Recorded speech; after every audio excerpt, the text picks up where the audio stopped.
Albuquerque, New Mexico. Now, thank you both for your time. Terrific to have you with us. Firstly, Charles, can you tell us your story of how you managed to come into contact with these beings as you worked with the military? I'm a Vietnam veteran, and I enlisted in the Air Force in July 1964, and I was trained as a weather observer, and I was sent to Nellis Air Force Base, Nevada, outside Las Vegas, Nevada. Nice. And for 2.5 years, I was sent up to the gunnery ranges up at Indian Springs, and I was given a clearance to allow me to go anywhere in Dreamland, as long as I was alone.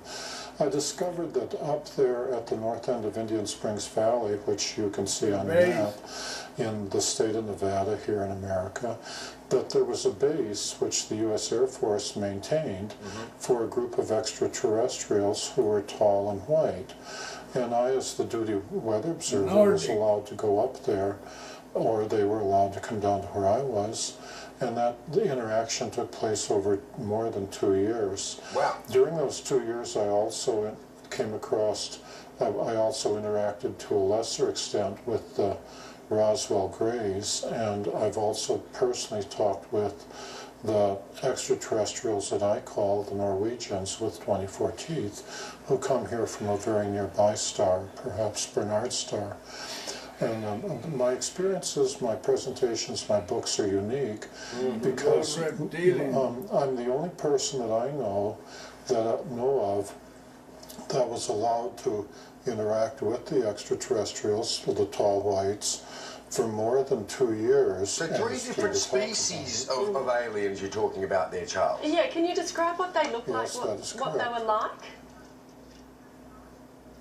Well, I'll start with the tall whites. They're thinner than we are, and they're very frail. Throughout most of their life, they are the same height as I am, 5'11", but they live 10 times longer than humans. They live 600 or 800 years. Oh, wow. But they don't age the way we do. When they get to be equivalent to a human of about 40 years, that means when they are about 400 years, they start growing again instead of aging as humans. Right. And then they go, and this continues, and so that by the time they get to be 600 or 800 years old, they're very tall, 8.5, 9, or 10 feet tall.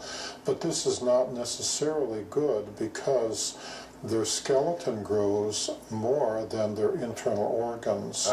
And so there comes a time after 600 or 800 years when their skeleton, their body is tall, but their organs can't support it. At which time they die a natural death, because they're just flesh and blood creatures like we are.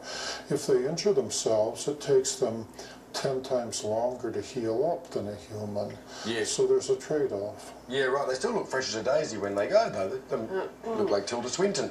Hey, just quickly, you had them there. You were working with the aliens on any particular project, or was the military working with the aliens on a particular project? Was there, I don't know, technology sharing, or botanical cross-fertilization? The U.S. Air Force, and I'm speaking of the mid-1960s, was willing to give them anything they asked for. When I first met them, I was very afraid of them, and every human I met when you come across them out in the desert was naturally very afraid of them, and they were even more afraid of us. It's like running into a gorilla in the wild where the gorilla is on his home ground. So they had to go through a process of becoming used to being around humans before they could take part in the technology transfer program.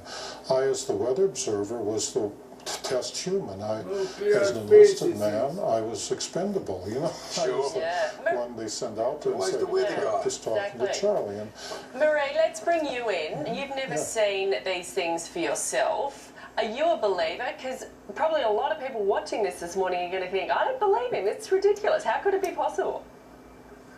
Because that's the way we're being programmed. Charles was very intelligent in that he waited until we'd been married a couple of months before he told me about the extraterrestrials coming into his barracks at night. And he said, well, what do you think? And I said, I really don't care. I have never given any thought as to whether they exist or not, and I really don't care. I've known Charles, we've been married over 43 years. He may be a character, but I am his character reference, and I totally believe that this is real. Furthermore, we have had confirmations from people all over the world. We have never had any serious tire kickers. People who say, well... Well, certainly there seems to be a lot of people, around the world who would support your view on this, who seem to have had their own experiences, but probably not quite as intimately as you. Now, unfortunately, we are going to have to leave it there, Charles and Marie, because we're about to lose our satellite, but you're coming to Australia next week to give a series of talks, and we can't wait to see you. And all the details of your tour will be on our website. So